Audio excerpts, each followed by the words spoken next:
গণতন্ত্রের উৎসব, বিধানসভা ইলেকশন, সব ইলেকশনই তো। এলাকা শান্তি থাকুক, উৎসবে পরিণত হোক, সবাই আনন্দ করি, নির্বাচন লড়াই করি, সকলে ভালো থাকুক, এটুকুই আমার আশা। রাজ্য জুড়ে মানে বিজেপি প্রার্থীদেরকে কিছু মনে করছে না তৃণমূল কংগ্রেস, এটা নিয়ে কি বলবেন? সেটা তাদের ব্যাপার, নির্বাচনের পর, রেজাল্টের পর বোঝা যাবে মনে করার উচিত ছিল না ছিল না। বাইরে একটা তৃণমূল এবং বিজেপির মধ্যে একটা বিশৃঙ্খলার সৃষ্টি হয়েছে এবং জয় শ্রীরাম এবং জয় বাংলা স্লোগান দিচ্ছে।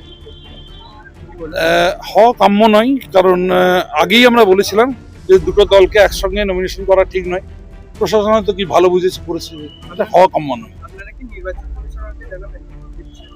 আমার নেতৃত্ব ভাববে বিষয়টা। দলীয় কর্মীদের এই যে উচ্ছ্বাস, এই যে উদ্দীপনা, বিজেপি কর্মীদের দেখতে পাচ্ছি না, ভোট বাক্সে কোথাও প্রতিফলিত হবে, কি মনে হচ্ছে? একদম পুরোটাই প্রতিফলিত, কারণ তাছাড়া এরকম দেখা যায় না। আমিও অনেকগুলো ইলেকশন করলাম, বহুদিন ধরে ইলেকশন লড়ছিও, মানে এবছর সারা অভূতপূর্ব সারা দল মত নির্বিশেষে, জাতি ধর্ম নির্বিশেষে মানুষ এগিয়ে এসছে এবং ইলেকশনে তার প্রভাব পড়বেই।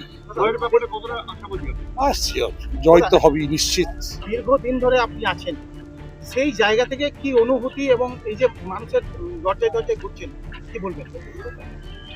মানুষের সেবায় এতদিন ছিলাম, তার যে প্রতিফলন ঘটছে সেটা আমি বুঝতে পারছি যখন মানুষের দরজায় যাচ্ছি। মানুষের আবেগ, মানুষের উচ্ছ্বাস ভালো। মনোনয়নপত্র পেশ করার পর প্রচার কি আরো দেখুন বাড়বে? প্রচার তো এবার বাড়বেই। এবার প্রচারের বিভিন্ন দিকে প্রচার বাড়বে, সব দিকেই প্রচার বাড়বে। আমি যেমন যাচ্ছি, সব ঘরে ঘরে যাচ্ছি, তেমনি যাবো। এবার দল ভাগ হয়ে বিভিন্ন জায়গায় প্রচারে বেরোবে। বড় কি কেউ আসবে আপনার প্রচার জন্য? হয়েছে, কথা চলছে, কে আসবে এখনো বলতে পারছি না, তবে বড় সভা হবে একদম শিওর। আশাবাদী মানে মানুষ পরিবর্তনের পক্ষে রায় এই কারণে দিয়েছে, আইনের শাসন প্রতিষ্ঠা হোক পশ্চিমবাংলায়, শুধুমাত্র ভাতা নয়, মানুষের শিল্প হোক। কৃষির যে দুরবস্থা, আজকে একটা ড্যাম নেই, সেই বামফ্রন্ট আমলে যা হয়েছে তারপর থেকে একটা ড্যাম হয়নি, কৃষির জল পায় না মানুষ, সেচের ব্যবস্থা নেই। মানুষ চাইছে কর্মসংস্থান, শিল্প। এগুলো যদি না হয়, শুধুমাত্র ভাতার উপরে নির্ভর করে চলতে পারে না দেশ। আমরা আগামী দিনে ওইটার উপরই জোর দেব।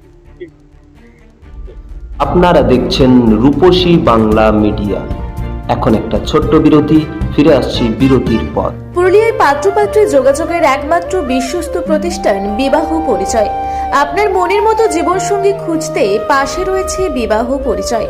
তাই আর দেরি না করে আজই যোগাযোগ করুন বিবাহ পরিচয়।